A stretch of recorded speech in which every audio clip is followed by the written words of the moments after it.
അപ്പൊ നമ്മളിതൊരു പച്ച മാങ്ങയാണ്, ഫ്രഷ് മാങ്ങ പച്ച. പിന്നെ അതിലേക്കുള്ള ചേരുവകളാണ് പച്ചമാങ്ങ നമ്മൾ ശരിക്കും ചെറുതാക്കിയിട്ടൊന്ന് കട്ട് ചെയ്യുന്നത്. ആ മാങ്ങ നമ്മൾ ഈ പരുവത്തിലാക്കിയിട്ടുണ്ട്, ഇടാൻ പോണേ. ഓക്കെ, അടുത്തതായിട്ട് നമ്മൾ ഇടാൻ പോകാൻ ഈ മധുരം വരുള്ളൂ, പഞ്ചസാര ഇട്ടുണ്ട്. അപ്പൊ ഈ മാങ്ങന്റെ പുളിപ്പ് പോകാൻ വേണ്ടിട്ടാ കുറച്ച് ഉപ്പ് ആഡ് ചെയ്യാം, കുറച്ച്. അയ്യോ അത് മതി. ആപ്പിൾ 2 പീസ്, ചെറിയ പീസ് തട്ടില്ലേ, ഇത് 2 പീസ് പൈനാപ്പിൾ. പിന്നെ നമ്മൾ ഈ പുതിനന്റെ ഇല, പുതിന മീനിന്റെ കേട്ടോ, ഐസിന്റെ കട്ടട്ടാ പൊടിച്ചതാണ്. അപ്പൊ കേട്ടോ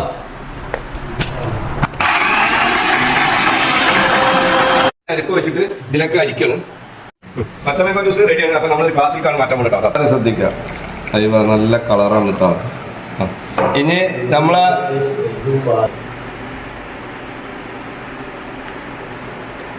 ഒന്നും പറയല്ല, അടിപൊളി ടേസ്റ്റാ, സൂപ്പർ.